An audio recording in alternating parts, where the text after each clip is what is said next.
जय हिंद दोस्तों। जमीन सर्वे को लेकर के आज भी लोगों में बहुत सारा कंफ्यूजन है। जब से बिहार सरकार ने कहा है कि बिहार के चप्पे चप्पे यानी एक एक इंच जमीन का सर्वे होगा, चाहे वो जमीन गांव का क्यों ना हो, शहर का क्यों ना हो, मंदिर का क्यों ना हो, मस्जिद का क्यों ना हो, स्कूल कॉलेज क्यों ना हो, या फिर खेत खलियान क्यों ना हो, नदी नाला क्यों ना हो, या जंगल झाड़ ही क्यों ना हो, तमाम जगहों की सर्वे होगी, एक एक इंच जमीन की सर्वे होगी। इस 2024 के जमीन सर्वे में जो कि 20 अगस्त से शुरू हो चुका है, इसके बारे में आप सभी को भली भांति पता है और लगातार हम अपने वीडियो के माध्यम से इस पूरे जमीन सर्वे से जुड़ी सारी जानकारियां देने की कोशिश कर रहे हैं, जागरूक करने की भी कोशिश कर रहे हैं। फिर भी मेरे पिछले वीडियो में जो लाखों लोगों ने उस वीडियो को अब तक देख चुके हैं, उनमें से बहुत सारे लोगों ने कुछ खास सवाल किए हैं और उनमें से जो कॉमन सवाल है, जो सर्वाधिक लोगों का सवाल है, वो इस वीडियो में मैं लेने जा रहा हूं। 3 महत्वपूर्ण सवाल बहुत ही इंपॉर्टेंट है और खासकर इसी तीनों सवालों को लेकर के आज गांव में विवाद भी होते रहता है। तो इसीलिए इस तीनों सवालों को हम इस वीडियो में लेंगे। बहुत छोटा वीडियो होगा लेकिन बहुत ही काम का वीडियो होने वाला है अगर आप बिहार के वासी हैं तो। लेकिन इसके अलावा अगर आप बिहार या फिर किसी अन्य प्रदेशों से देख रहे हैं तो भी आपके लिए वीडियो बहुत ही महत्वपूर्ण होने वाला है, क्योंकि आज बिहार में सर्वे हो रहा है, कल यूपी में होगा, बंगाल में होगा, राजस्थान में होगा, हरियाणा में होगा, महाराष्ट्र में होगा, गुजरात में होगा। देश भर में सर्वे होने वाला है बारी बारी से। तो इन तमाम प्रोसेस को आपको भी जानना जरूरी है,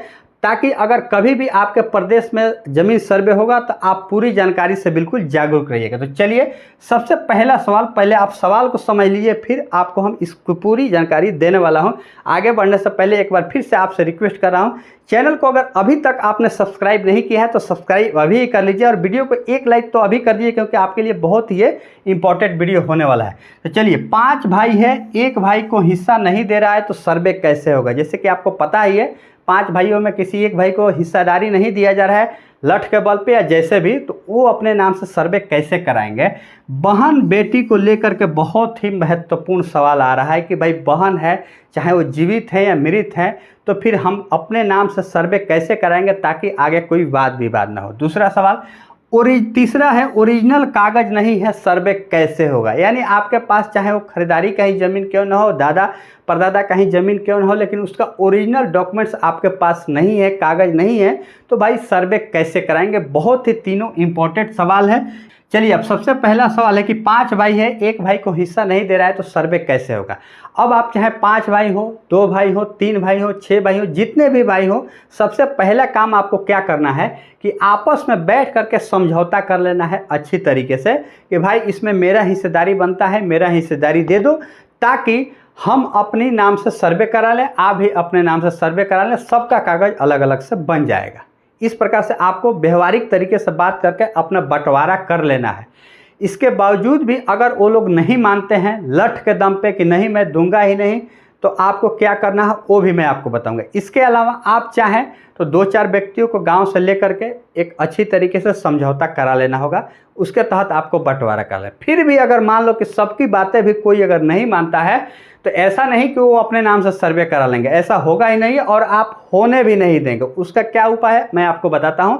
आपको बहुत सारे मौके मिलेंगे कंप्लेन करने के लिए उन लोगों के विरुद्ध, और सर्वे होगा ही नहीं, अंतोगत्वा ये भी हो सकता है कि को किसी के नाम पे सर्वे ना हो। 3 बार आपको जो भी आपके अधिकारी वहाँ सर्वे की टीम की वहाँ मौजूद रहेगी, उनसे आपको कंप्लेन कर देना होगा कि भाई इसमें मेरा भी हिस्सेदारी है, इस प्लॉट में, इस खेत में, इस ज़मीन की सर्वे नहीं होगा, वो लोग मुझे मेरा हिस्सेदारी नहीं दे रहे हैं। तो फिर वो जो टीम के अधिकारी हैं जो सर्वे के लिए आए हुए हैं, वो लोग इस ज़मीन का सर्वे करेंगे नहीं।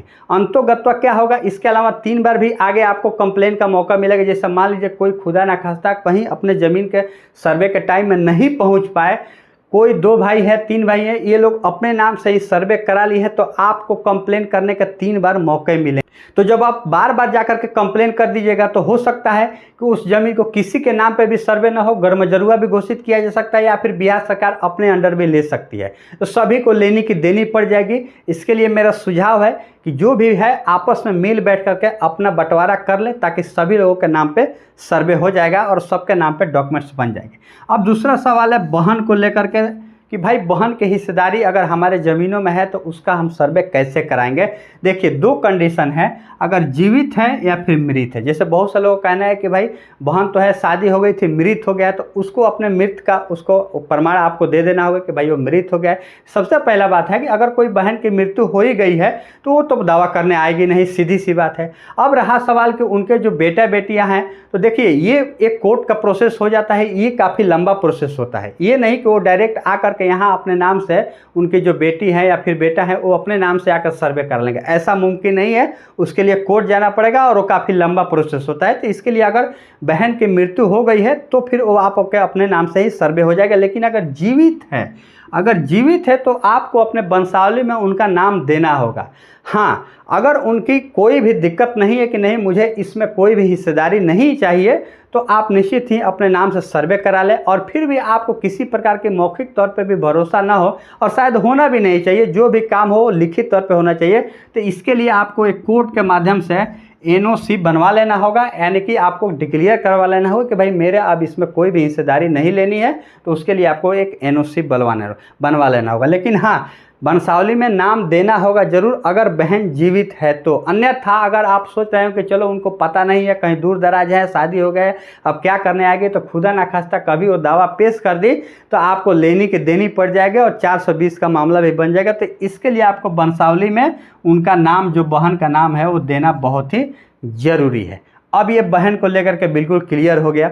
अब जो तीसरा सवाल है कि ओरिजिनल कागज़ नहीं है, ज़मीन का सर्वे कैसे करेंगे। जिससे बहुत से लोगों को कहना है कि भाई मेरे पास कुछ भी कागज़ नहीं है, कोई भी डॉक्यूमेंट्स नहीं है, हमारे बाप दादा कहीं ज़मीन क्यों ना हो, या फिर कहीं से दहेज में मिला हुआ हो, कहीं से गिफ्ट मिला है, या फिर हमने कभी रजिस्ट्री किया है, तो भाई उस ज़मीन का हम सर्वे कैसे कराएंगे। हो सकता है कागज़ गुम हो गया हो, कहीं खो गया हो, नष्ट हो गया हो किसी भी प्रकार से, तो अब कुछ भी नहीं है, तो उस ज़मीन का अपने नाम से सर्वे कैसे कराएंगे। तो इसमें आपको कतई चिंता करने की ज़रूरत नहीं है। कुछ भी नहीं है तो भी आपके नाम से ज़मीन का सर्वे होगा। कैसे, वो मैं आपको बताता हूँ।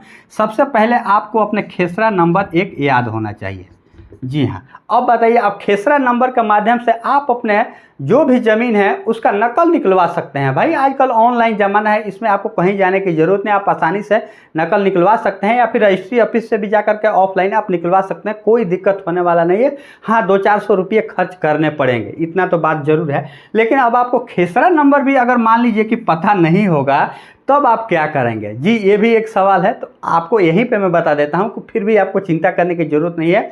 आपके आस पड़ोस में, आपके इलाके में जो भी अमीन होगा, चाहे वो प्राइवेट हो या फिर सरकारी, उनसे संपर्क करना होगा और उनसे कहना होगा कि भाई मेरा यहाँ पे ज़मीन है, थोड़ा देख करके मुझे बता दीजिए कि भाई इसका खेसरा नंबर क्या है। उनके पास तमाम नक्शे होते हैं, वो आएंगे और वो प्लॉट देख करके तमाम नक्शों को देख करके बता देंगे कि उसका खेसरा नंबर क्या है। अब जो भी खेसरा नंबर होगा, उस ही खेसरा नंबर से आप अपना नकल एक निकलवा सकते हैं उन तमाम ज़मीनों का। तो ये तरीका हो गया। अब आपको कतई चिंता करने की ज़रूरत नहीं कि भाई मेरे पास डॉक्यूमेंट। हम 3 सवालों को लेने की कोशिश किया है। उम्मीद करता हूं कि इस वीडियो से आपको पूरी जानकारी जरूर मिल गई होगी इस 3 सवालों को लेकर के। फिर भी आपके मन में कोई भी कन्फ्यूजन है या फिर कोई अन्य सवाल हो किसी भी टॉपिक पे, तो आप कमेंट बॉक्स में लिखिएगा। नेक्स्ट वीडियो उसी कमेंट के आधार पर हम जरूर बनाएंगे। मिलेंगे नेक्स्ट वीडियो में, तब तक के लिए जय हिंद।